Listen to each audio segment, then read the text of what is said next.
Today, we're going to talk about the immune system. We talked a little bit about the relationship between the lymphatic system and the immune system, so today we're going to focus on the immune system. The immune system is our defense against invaders. So, invasion could be anything as serious as like yellow fever or malaria to just a piece of dust floating in the air, that our bodies are going to defend us against that.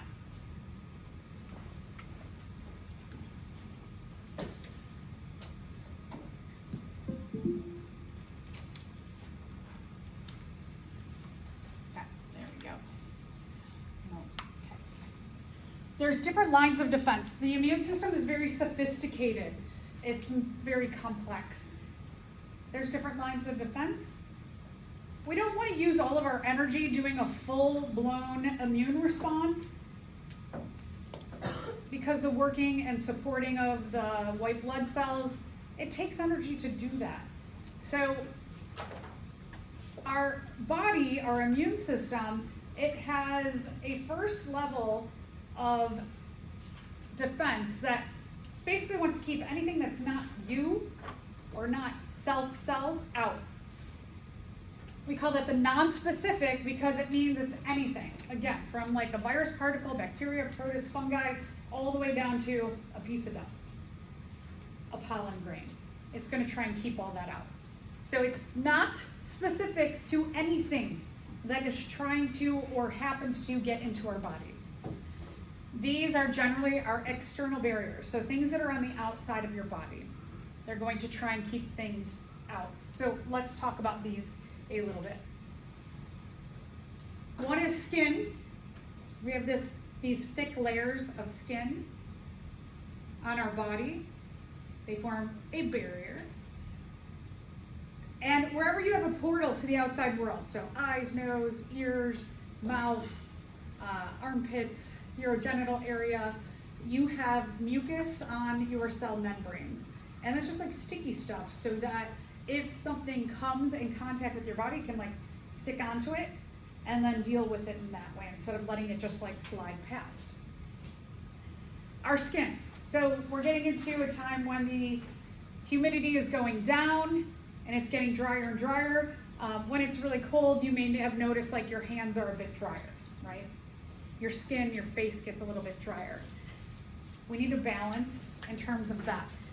Dry, dead skin is not a good environment for especially something like a bacterium or a protist or a fungus to be on. They need like a moist, sticky environment. So when our skin is dry, that's actually a good defense against anything that's out there. So then there's this balance, right? How much do you moisturize? You want a little bit of dry skin, but not to the point where your skin cracks open, and then that makes another portal to things coming in. So we want that balance there. Also remembering that things like this are very drying in the wintertime. So maybe in the wintertime, let's stay away from this and use hand washing, which a lot of our soaps have moisturizers in them to not be as drying and damaging as something like that. So mucous membranes. Mucous membranes will include, if you remember a little bit about some of our organelles that have lysozymes, or what they have inside of them is they have the ability to digest other materials. Could be our own stuff in our cells, and it could be something that is outside of our cells. These are, and I hate that I call them antibacterial because it's really anti-anything enzymes. It'll break down things that just don't belong. It will target cell walls, but we also have cell walls in places like fungi and protists, some of the protists too. So it can really break down all that stuff. So again, anywhere we have portals to the outside world, you're going to have these mucous membranes enhanced. Cilia. Cilia are little tiny hairs. You ever have that time when you're like just breathing and then you have like a tickle in your throat? What has happened is something has landed in your trachea, and your trachea is lined with all these little cilia, And when something hits that, what it causes the cilia to do is start vibrating. And it makes that little like tickle. And what is your response to that tickle? Cough. Right, good. And so you respond by coughing. What that's doing, it's producing a force from your lungs to try and get that thing that's making that vibrating cilia, that tickle, to force it out of your body. Again, it could be like a virus particle, but it could be a piece of dust. If it gets in your esophagus, the back tube, well, we've got all these great stomach acids and enzymes in there that can break down that thing.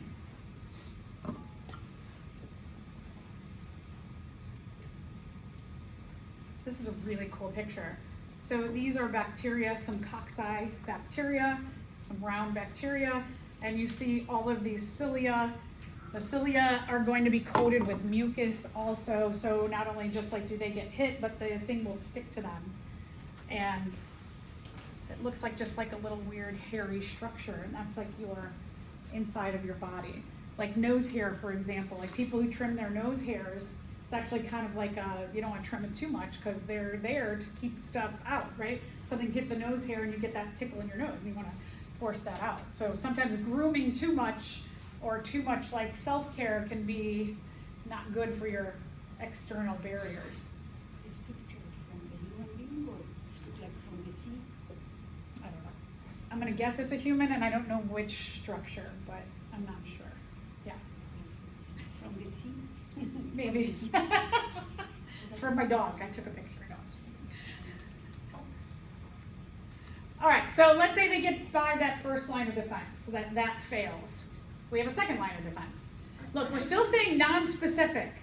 So nothing is being targeted specifically, meaning that everything that gets into our body that is not an us, a self cell, is going to be targeted to get out or get destroyed.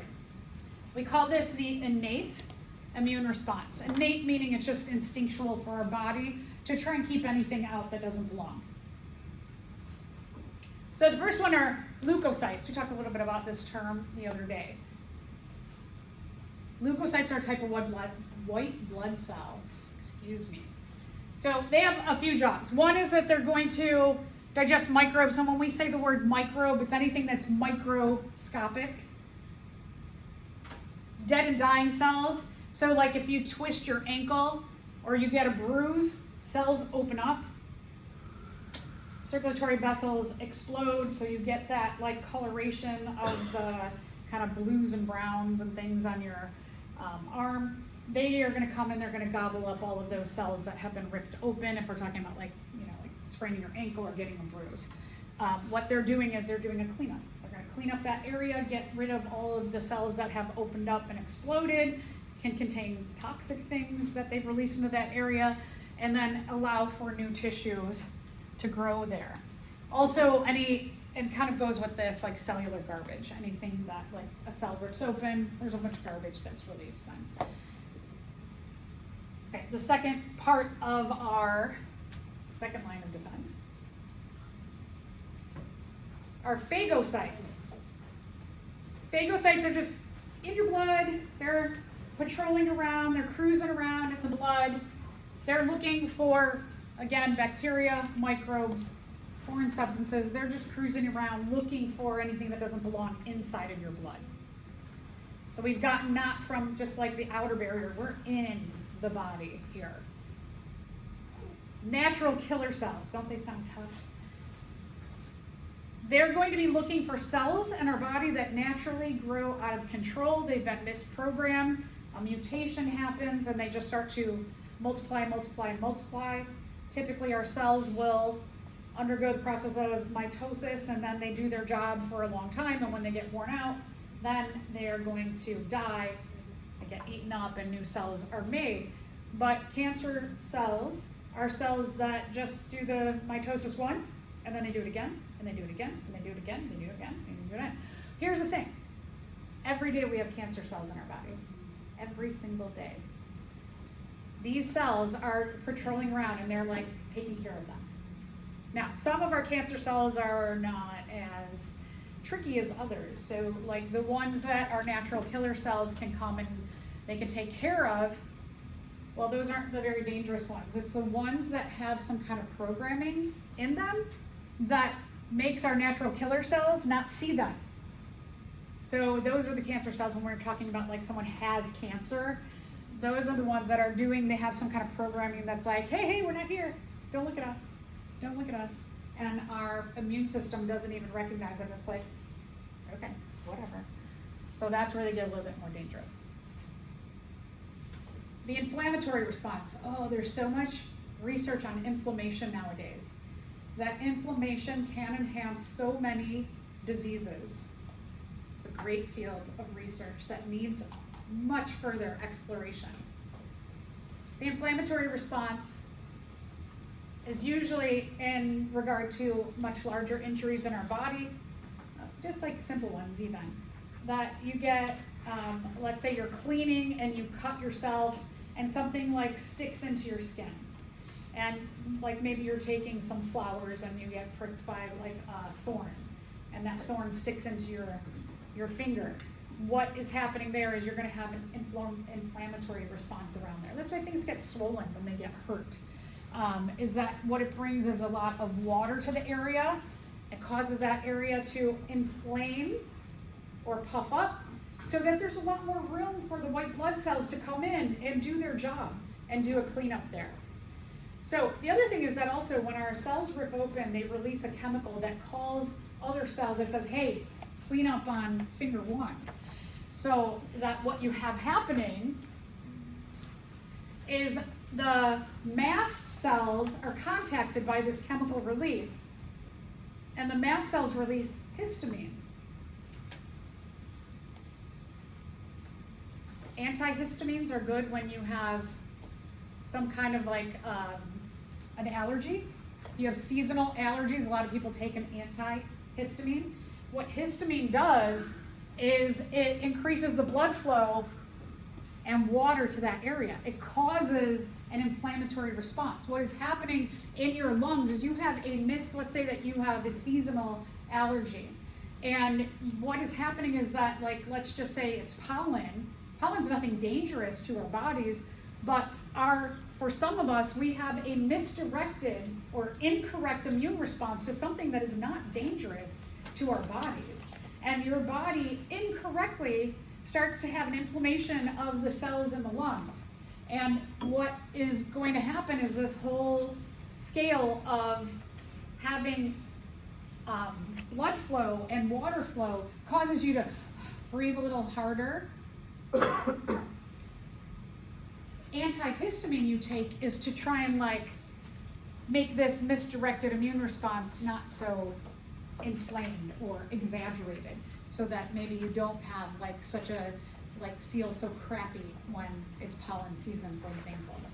But in the case of, let's say, my finger, right? If I get a prick here in my finger and a bunch of cells are ripped open, I get more water and more blood flow that allows for more white blood cells to come and clean up that area. It gives a little bit more room. So that's kind of a good thing. Specifically, it attracts the phagocytic cells. These are the eater cells. They're going to clean up any ripped open cells, cellular garbage. They're going to make room for new cells to grow in that area to replace those damaged cells. So here in this picture shows you this whole immune response, that when you have cells that are ripped open, you get poked by something, potentially there could be bacteria on there. It might be good bacteria, but our body's like, well, we don't want any other foreign things in our body, so it's going to get rid of those. But the ripped open cells, what they do is they release chemicals, and these chemicals travel through the bloodstream. They contact the mast cells. In response, the mast cells, we have a little feedback loop that happens. The mast cells release histamine, and the histamine travels through the blood, and it says, hey, in finger number one here, we've got damage, so let's bring more water and more blood flow to that area, which then potentially brings phagocytes to that area and other white blood cells to clean up. The third part of our second part is the fever. fevers are important for giving a little boost to our immune system while also kind of slowing down any foreign invader. So that it helps to give a boost to our immune system to get the advantage over the foreign invader. Now, if for some reason the foreign invader starts to overtake that, your fever response could keep ticking up, ticking up, ticking up. And if that happens, then you need some kind of intervention, like perhaps a fever reducer, or even maybe go to the hospital and have them give you also help to your immune system.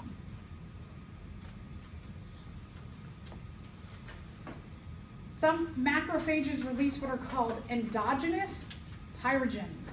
They're a type of hormone. These hormones travel through the blood.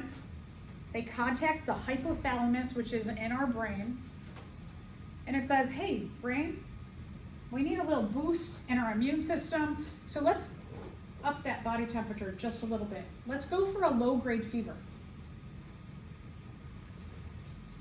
So I know I mentioned last time, low-grade fevers are a really good thing. Do not take a fever reducer if you have a low-grade fever. Your body is doing exactly what it should.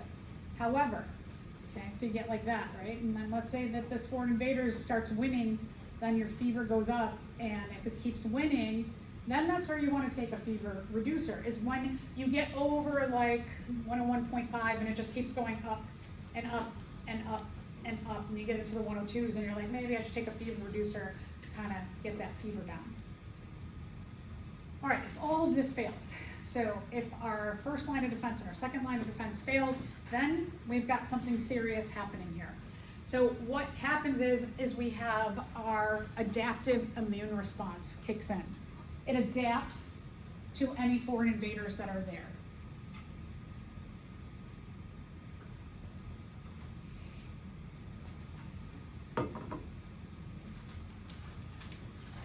We're going to look at the adaptations that our immune response takes in response to different invaders. We'll look at how this happens. So, our body recognizes something's there that doesn't belong. Gets past level 1 and level 2. We have little tiny markers that are created that will target those cells for destruction by putting a little flag on there. Depending on what kind of invader we have, like a virus will be a different team than a bacteria will be. So there's kind of two different teams that respond in different ways depending on what we have happening. So let's take a look at these teams. The first team are the B cells. These are types of lymphocytes that are differentiated, meaning they become specific in the bone marrow. B cell bone marrow. This is what we call our humoral immunity. Our second team are the T cells, again, lymphocytes. These were differentiated in the thymus. This is called cell-mediated immunity. The difference between the two is that this is typically more happening, B, bone marrow, in the blood. This is typically happening inside of our cells. So blood, inside. When we're talking about the T cells, they're looking at virus particles that have infected our cells or cancer cells. Things that are happening inside of our cells. That's what our T cell team targets. Our B cell will be things that float around in the blood, like bacteria, fungi, protists, nematodes, things that are going to stay in our blood system. We have a question. I have it up here. A microbe is trying to infect you. Which of the following represents the correct order for lines of defense the microbe will encounter? So take a look at that.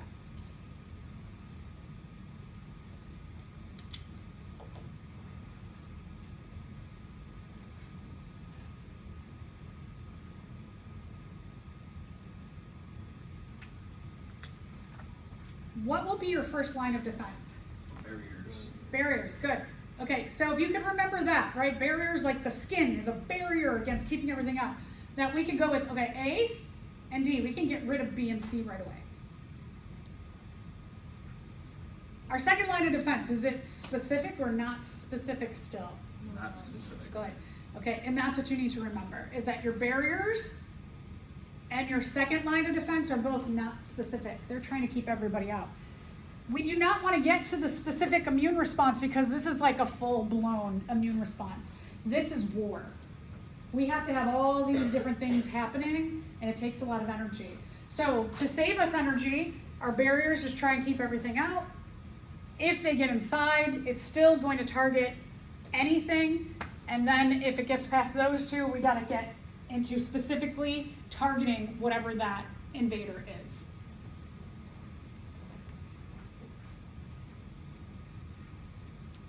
So job one is recognition. Our body has to recognize something's there that does not belong.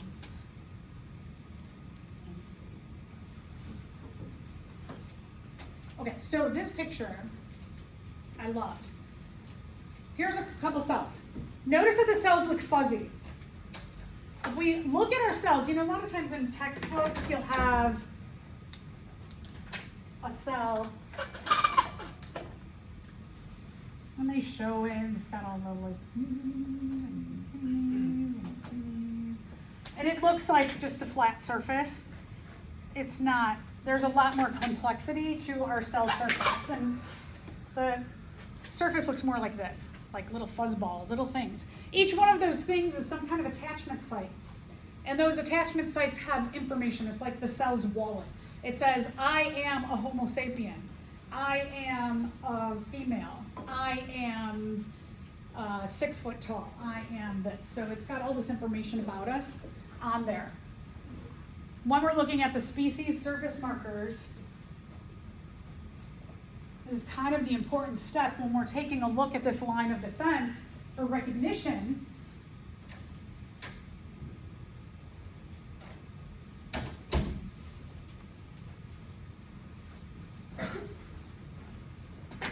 Is between different cells.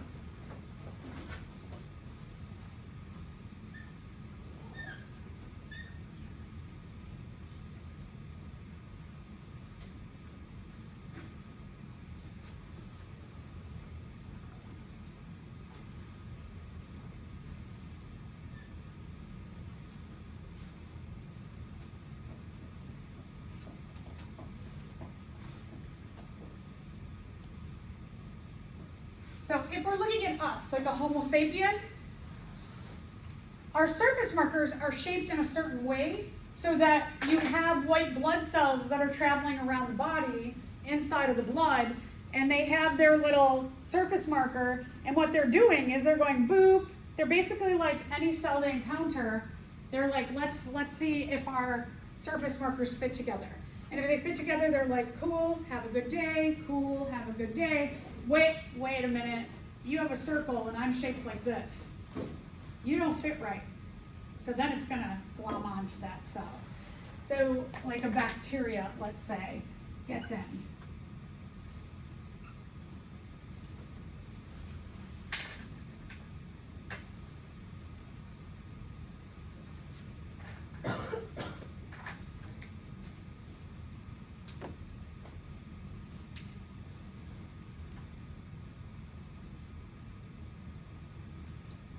Our surface marker, our cell's gonna go up to that one and be like, wait a minute, you have a little circle on there and I'm a square. You don't fit. So then it's going to bind to that cell.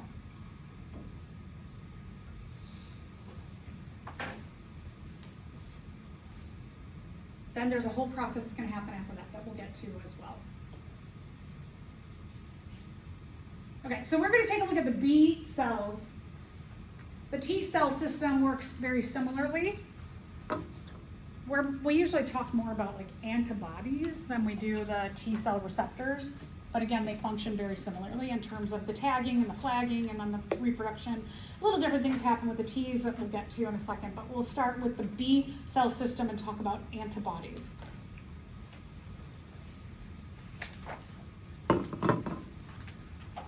So when this one is going to bind together with the invader here, what it's going to produce is it's going to begin to produce antibodies that will flag this invader. So we're gonna take a look at the antibody structure. It's a pretty fascinating system and very sophisticated, yet simple.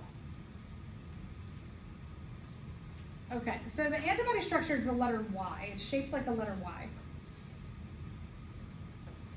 The Y has some of the same regions on every single antibody in your body. Can you skip this slide? This is like acting super weird today.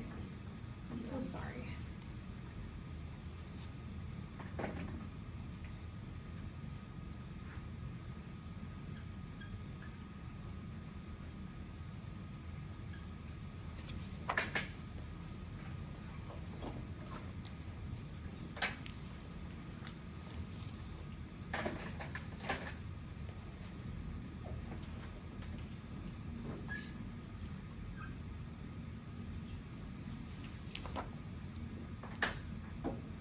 So the foreign invader, their surface marker, we're going to call that the antigen. It's shaped in a certain way.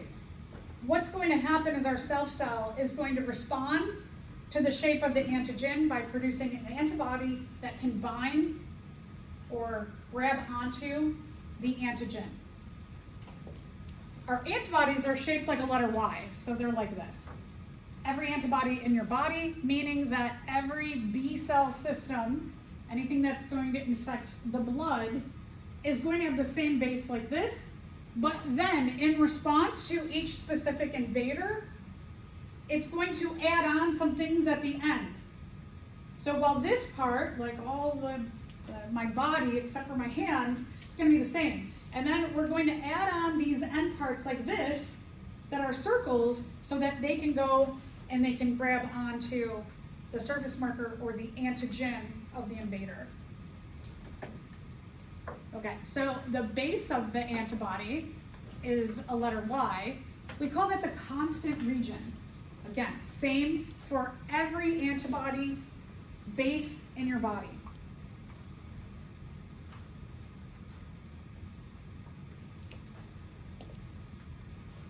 So we don't have to change anything. We already have this part. All we gotta do is add on this part that's specific to the invader. That will save us a ton of time. It's like if you go to Home Depot, or even like, I love they have the little machines, right? You can like, on the doorway out of stores, they have a little machine where you can make your keys, and there's all these blanks in there. They're not matching anybody's keys yet. That's what the constant region is like. It's like we already have all these blanks made so that you can just go up there, you put in your key, it traces your key, and then it carves out something specifically to match your key. If we didn't have this system, or the key system, what would happen is you'd go up to the machine and then you'd put your key in and they'd be like, okay, give me an hour. I gotta boil up this metal. I gotta put it into a mold. We're gonna pour that. You gotta wait till that cools. Then we can carve the edges to match your key. It would take a lot more time, right? So this is just a more efficient system that we've got these bases that are like this, and then all we have to do is boop, add on the matching thing when we come in contact with something new. So pretty smart, simple, yet brilliant. So this little part at the end that we add on is called the variable region, and it matches every variant or different antigen that we encounter. It's going to carve that key shape or carve that cell receptor shape. So we can grab onto it, and that serves as like a flag. I've grabbed onto this, and now a whole cascade of things are going to happen. So again here, what we have is we have the constant regions, they call these the heavy chains, and the lighter chains, just the little parts you add on, and they make a specific binding site for your antigen, your foreign invaders receptor. So here's something to think about, is that for, let's say you have 3 different diseases you encounter this fall. You get the flu, you get the common cold, and you get COVID. The variable regions are different for each one. So variables different, but the constant regions are all the same for each of the antibodies. Triclosan, so triclosan is a common antibiotic used in antiperspirants, toothpaste, antibiotic soaps, and lotions, and if you don't believe me, you can check this out. Although I will say they've been using this less and less since we know a lot more about antibiotic resistance. But which of the following is most likely the prediction about this antibiotic?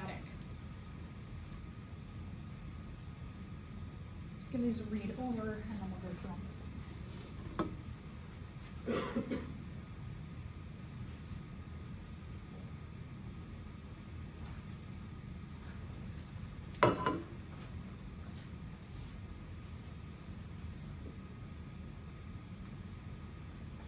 So which one do you think is the right answer?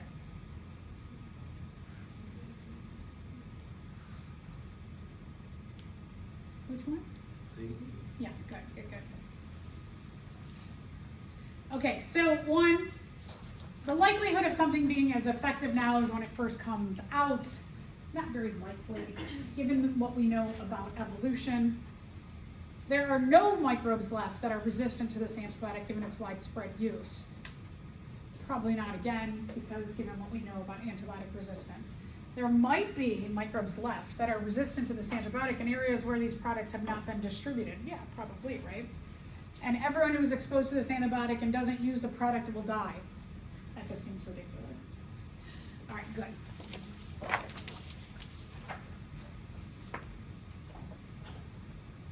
So let's talk a little bit about, let's stop and back up, talk about our self cells versus our non-self cells, meaning anything that's not you.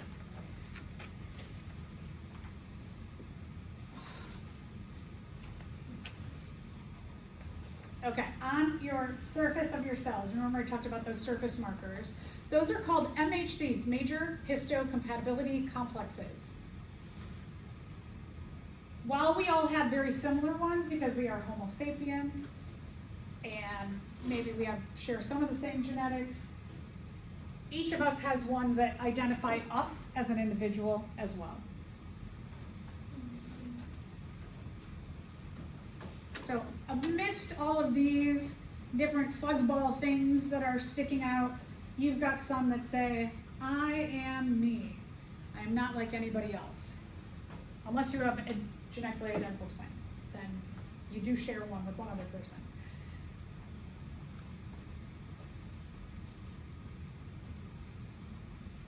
So when we get into organ transplantation, that's why these specific MHCs make it so hard for us to just like get a kidney from someone. So like, if you need a kidney and I'm like, I like you, I'll give you one of my kidneys. I have two. It's not that simple. I can't just say, here, you take it. Well, I have to go for a bunch of testing. You've already gone for that testing. They see if we match up. And a lot of times they're like, no. Even within families, they might find like, no, nobody matches. And then you go into a system and then they try and match you up. Remember we talked about somebody who has heart failure, they go into that system.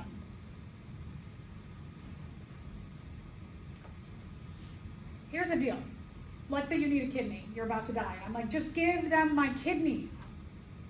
Even though you need that kidney because you're about to die and I'm willing to give it to you, your body could still, what we call, reject my kidney.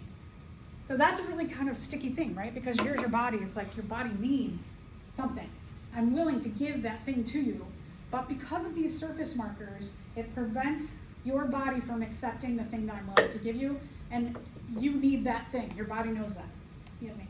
So like, what if somebody's body rejected the kidney? Would they be able to like the kidney back in you? No. They typically don't do that. Yeah, I know. So that's why the system is very specific, because they don't want like me to give it to you and then you reject it. Other things that happen is that they'll go through all this matching systems. Kidneys are a little bit easier than other cells. Blood is very easy as long as you have the same blood type. There's always an exception to the rule in biology, but in general, like I gave blood on Friday, and anybody who's A negative can take my blood. Anybody who's AB negative can take my blood. Anybody who's AB positive can take my blood.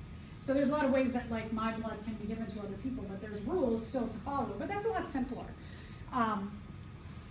If we're talking about like kidneys, it gets a little bit harder. But when you get to like hearts and lungs, livers, it gets very complicated. That some of our matching is a little like forgiving, a little more forgiving than others. I have a question. Yeah. So is there an advantage to have like a certain blood type? Yes, for sure. So if you are AB positive, you can receive blood from anybody. If you are O negative, you can only receive blood from other O negatives. Yeah. Yeah, so AB positive is not very common, but they can receive O positive or negative blood. They can receive A positive or A negative blood, B positive or B negative blood, AB positive or AB negative blood. They can get everybody's blood. O negative, you can't, if you get an A, it will act like an A or a B or an AB. Like if you're O negative, you get a positive on any of those. Even O positive, your body will like start this whole immune response. Yeah, so there's the rules always have to be followed. Yeah. So I'm O negative, so if I donate my blood, they can, like, anyone can receive it? Pretty much, yeah, yeah. So here's my little PSA is that if you can give blood, please do. There's like huge shortages, especially now. We know that like the world is falling apart left and right. If you can give blood, it's a great community service. It takes about an hour of your time. They give you juice and cookies afterward. Sometimes they give you t-shirts and hats. I always go to the American Red Cross. So like I go in, I know everybody there. It's like a nice little community thing too, that I talk to all the phlebotomists and the people who work there. The biggest thing is like a needle stick.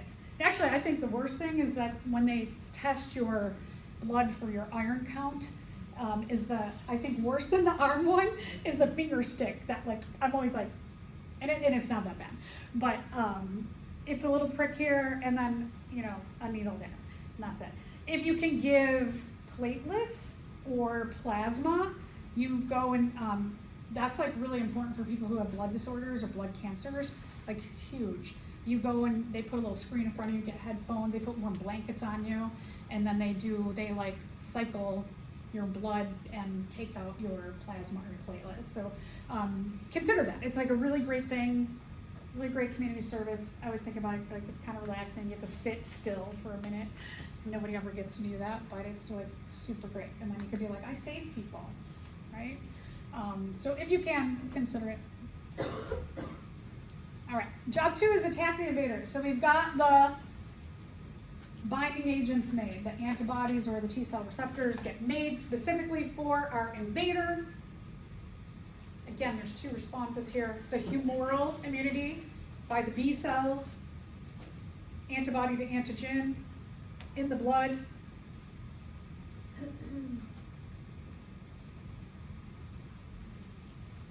Attack bacteria, other things in your blood. B, bacteria bloodstream, B cells. So what it looks like is this. Oh,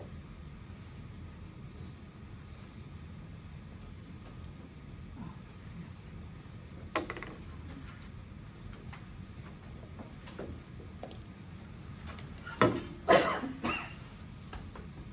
Epiglottis.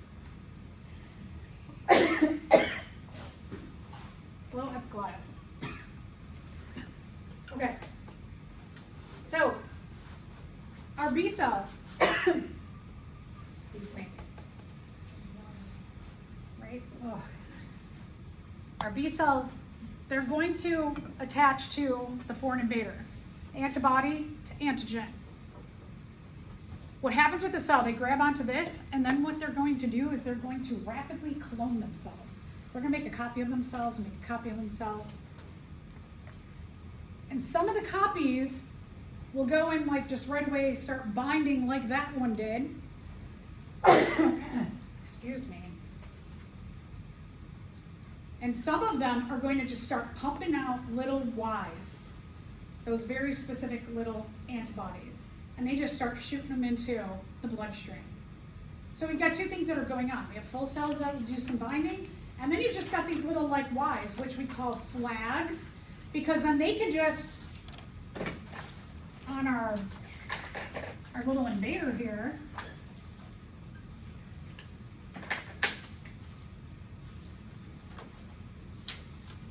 is they can just attach to, the antibodies can just go and attach to the foreign invader's antigen themselves. Anybody who has this or does this, either way, if it's a whole cell or just a Y or an antibody by itself, you have another cell that's looking for any cells that are flagged either way. And they're like, oh, you got one of those new Ys on there. I'm going to gobble what's connected to that. So then you get another cell that comes and it's like, oh, and it gobbles that up. Looks like this. So here you've got your original cell that grabs onto it. Then that cell is going to rapidly clone itself, and then they clone themselves.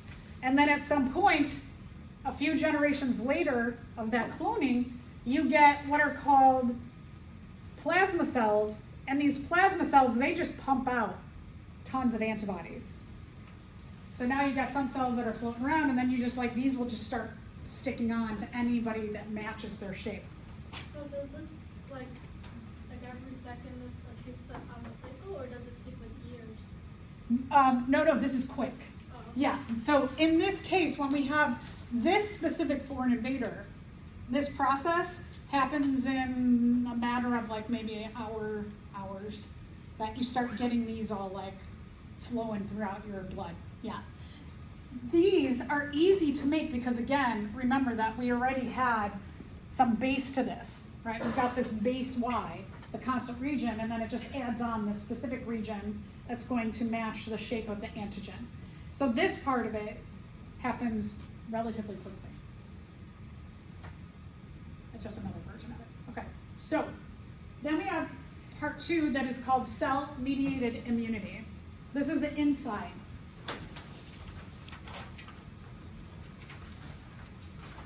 You have a line underneath that diagram to put the title in, cell-mediated immunity.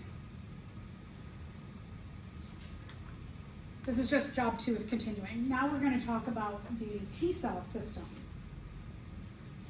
So cell-mediated immunity, our second part that refers to the T cells that are differentiated in your thymus, but we're going inside of the cells. So anything that will affect the internal parts of our cells. When we're talking about the B cell system, the humoral immunity, that's inside of the blood. Now we're inside of the cell, and now we look at using the T cell system. So it's a different team. We have 2 different teams depending on what the foreign invader is. Typically what we're talking about are cancer cells or viral infected cells. So we have different kinds of team members. So first are what we call the cytotoxic T cells. They bind and they destroy with enzymes like lysozymes. They just start to disintegrate that foreign invader.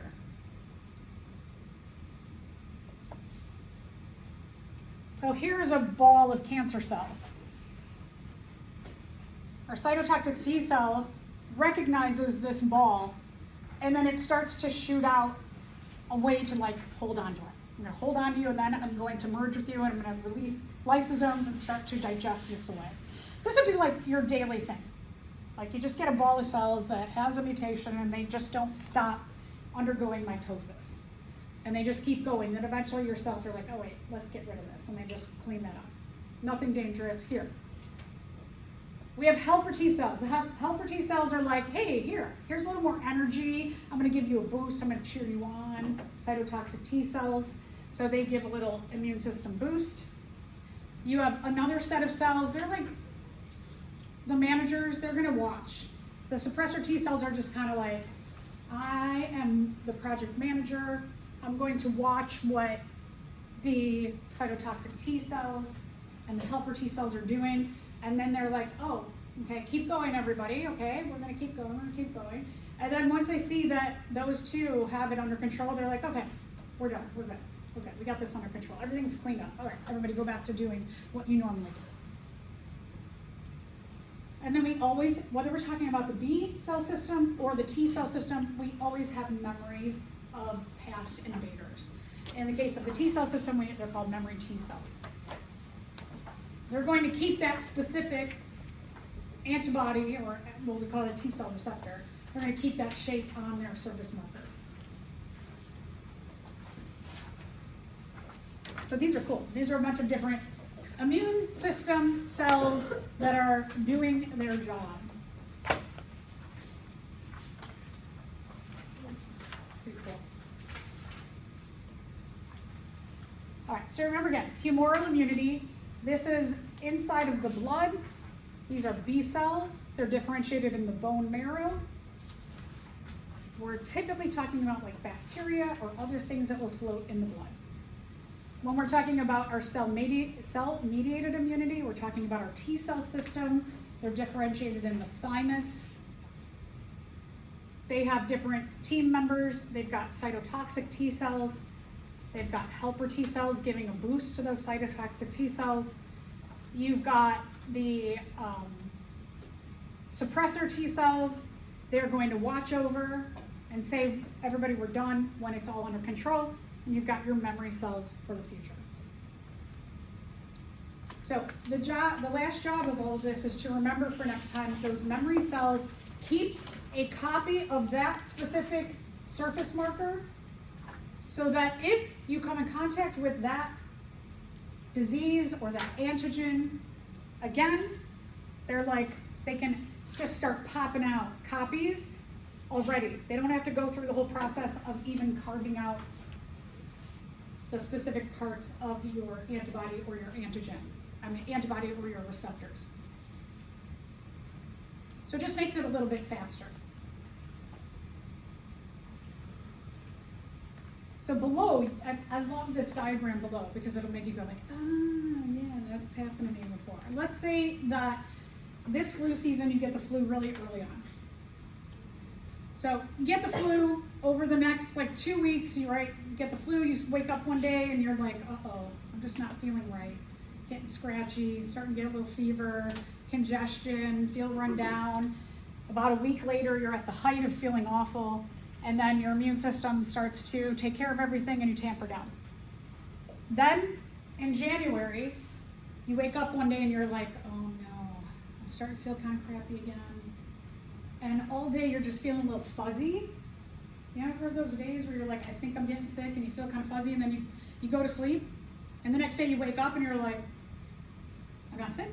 Oh my gosh. What was yesterday about? Yesterday was about the same invader came in contact with you.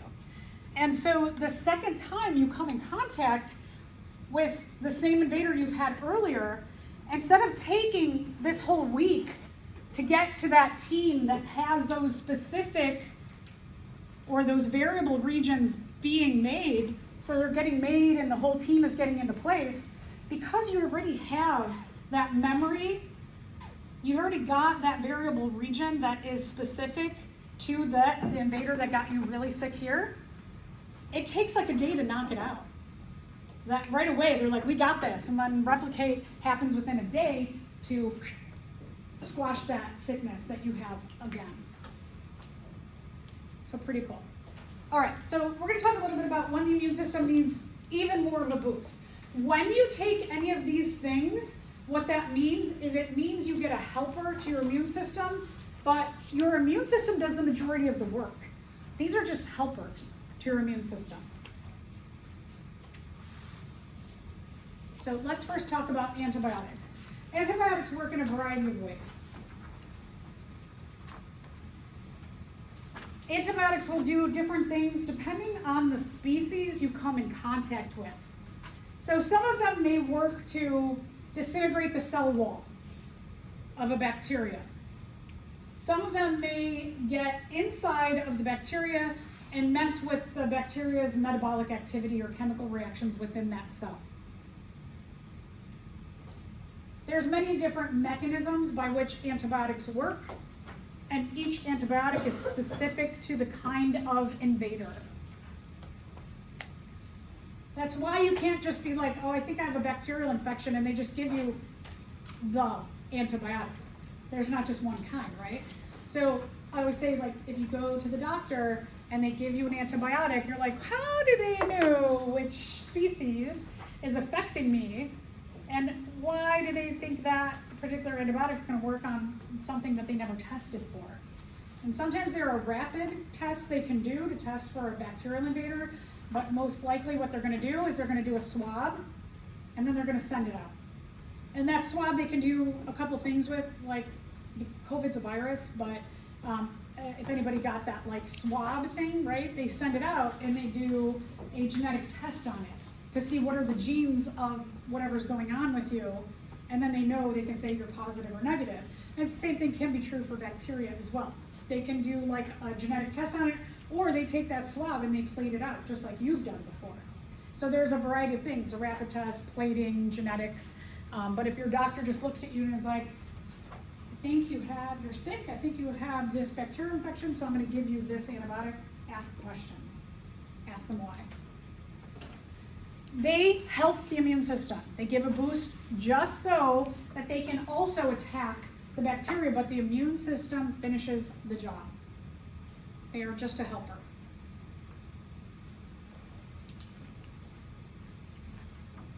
As we have talked about before with evolution, sometimes antibiotics need to be changed because bacteria or different microbes mutate. So what may have worked to shut them down or kill them before, with a mutation in that bacteria, you may need to formulate a new antibiotic. Many antibiotics become ineffective over time because bacteria can replicate so quickly, they have a high rate of evolution or mutation rates. Plus, also remember, they can shoot their plasmids to each other via those sex pili. Oh my goodness, they're so simple yet sophisticated. All right, vaccines. What a vaccine does is it creates like a mini immune response so that you go through this whole process and you make those markers that stick around in your blood so that if you come in contact, like with the flu, for example, that you can do within a day, you can knock it out. So they're going to give a little stimulating. They're going to do that like 1 day thing if you come in contact, as opposed to the 2-week thing. Vaccines could be pieces of a virus, like the most important pieces of the virus that make the little antibody, or well, if we're talking about viruses, we're talking about T cell receptors. So they'll make those little receptors and then they'll be like in your blood. Could be a piece, could be the entire organism, could be the organism is dead, could be the organism or a virus particle is dead, weakened, or it could be that it's alive and it's in a small quantity. So like yellow fever, the vaccine for yellow fever, you have some yellow fever, some active yellow fever particles, I think it's a virus, in that vaccine. So for like example, my husband was going to Africa when I was pregnant with my son. He couldn't, we couldn't have any contact at all. No, even if he touched me, I had to go wash my hands, just in case, because yellow fever could kill a fetus. He couldn't prepare me food, anything. That's a pretty serious one because it does have active virus in it. Active virus or bacteria, I'm sorry, I don't know which one it is. So you get those memory cells without having to undergo the sickness. So that 2-week sickness, you get a buy on that. So it's a pretty clever system. There's a lot of misinformation about vaccines out there, that some of the components within vaccines are destructive to humans, can cause things like autism. That was proved incorrect. Dr. Wakefield, who created that study that everybody gloms onto for the connection between childhood vaccines and autism, he only had 12 patients, of which all were autistic or had autistic characteristics, and correlated that because they all got the vaccine they were given autism. 12 people. They were chosen by his team. He actually lost his medical license over falsifying this study. There have been studies done with tens of thousands of people that support there is no connection between autism and vaccines. There's a lot of other things that people say, well, this can make you sick that's in vaccines or that. On occasion, there can be someone who is allergic. For example, some of the vaccines have an egg component. If you are allergic to eggs and you get that vaccine, you could have an allergic reaction. It could make you sick. But you have already something, you have an allergy to that vaccine. So a lot of times what happens with, social media now is people glom onto one sentence and then they get all excited about that one sentence. So you've got to really read deep into the studies and what is going on. All right, cancer cells. Cancer cells in general. Cancer just means an uncontrolled replication of cells.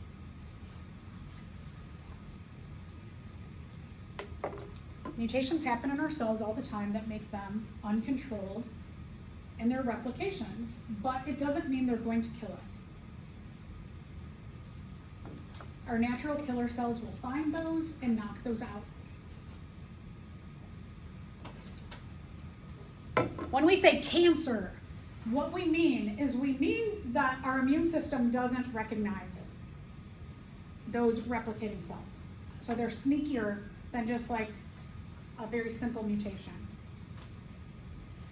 Cancer can be caused by so many different things and many things in combination.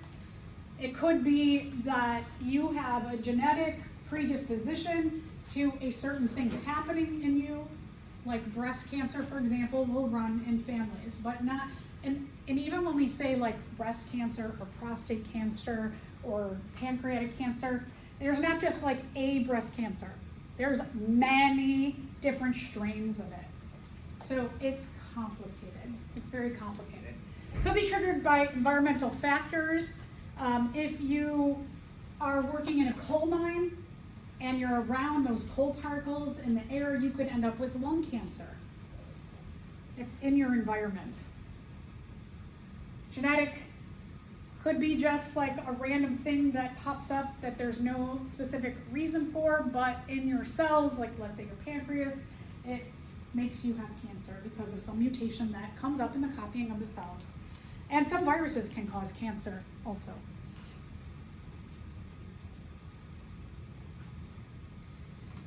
So, our immune system is tricked. That's the big idea when we're talking like cancer, like the real bad ones. Your immune system gets totally tricked by the genetics within that cell. Most of our cancer cells kind of have two main things, but again, there's all kinds of different factors, but some of them, they don't have the right surface markers that our other cells have.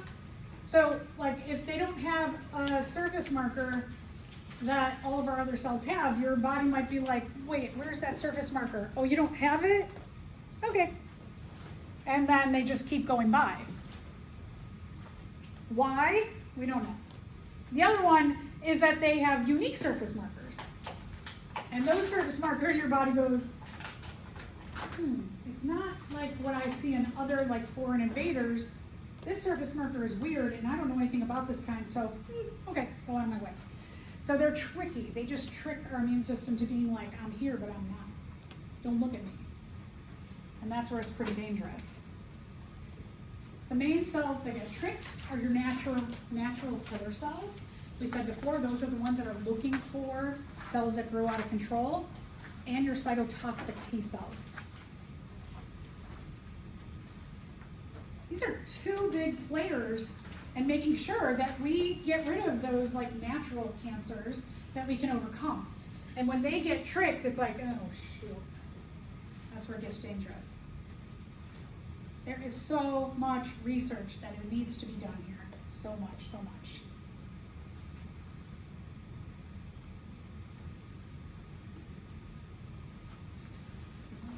Okay. Some vaccinations can prevent certain types of cancers. like liver cancer, for example, mouth cancer, throat cancer, penile cancer, leukemias, cervical cancer.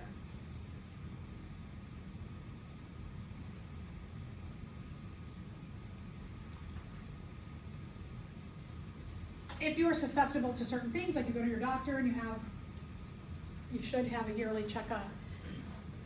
You'll talk about things like your family history, if you know your family's genetic history. You'll talk about that to them.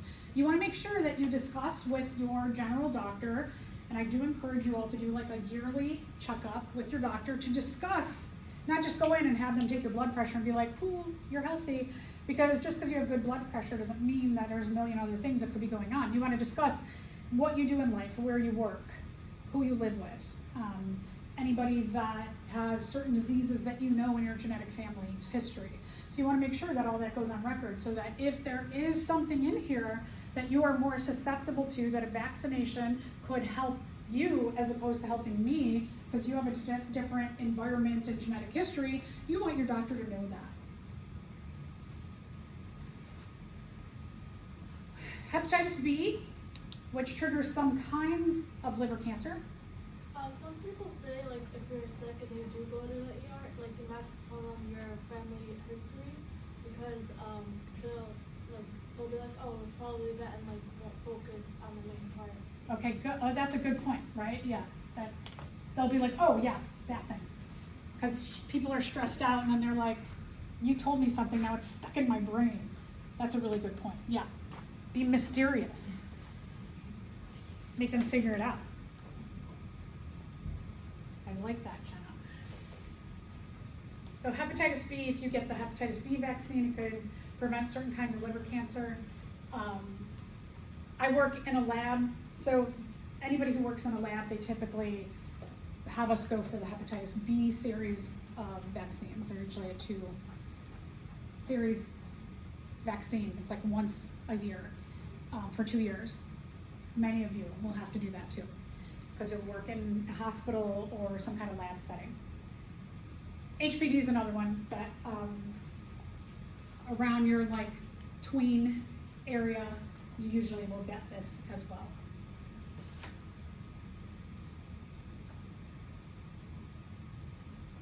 Okay, so allergies, I mentioned this before, that allergies are a misdirected, full-blown immune response. That means that your immune system overreacts to something that it's not a big deal.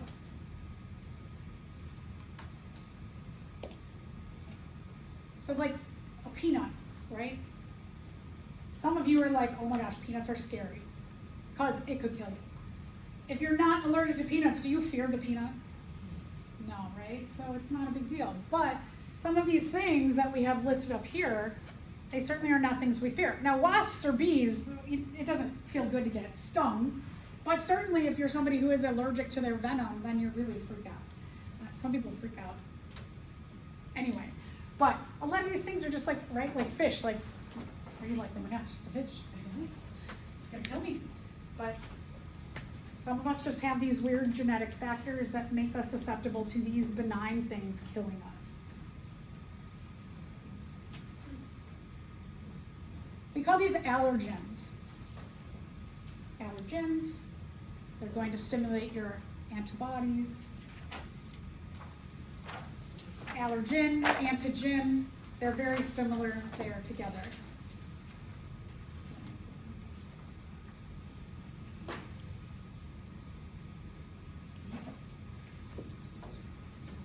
What will happen is that, remember that these will stimulate an allergen in your body, will stimulate your mast cells to release histamine, and histamine is going to do two things. It's going to increase the amount of mucus, and it's going to increase the amount of water. And it's going to start to bring the immune system's like, hey, come here and clean this up. So like when I get pollen in my lungs in the fall, in the spring, no, I had mold in the fall, in the spring, then my body, it's like any pollen that gets into my lungs, the mast cells release the histamine, and then I get like the watery, coughy lungs and the mucusy, and I'm like breathing heavy, and then I have some days where I just feel awful. I actually get fevers, right? Did some of you get fevers? Yeah, and you're just like, oh my gosh, this is so stupid. And every time I think, stupid, so stupid immune system. Because all of this goes on. You would take an antihistamine to relieve some of those symptoms. Sometimes the antihistamines make you feel really tired and really crappy also. So then you gotta go like, which one do I wanna deal with? So it's all of that chain of events that we talked about before. The runny nose, I have a runny nose, like my son and I have that thing where it's just like from the spring, most of the summer, into the fall. Once it gets really cold, then my nose runs because it's cold. My son was like, I just want my nose to stop running. I'm like, I know, I'm with you, bud. I've always got a little mucusy thing going on here. For nothing, for nothing.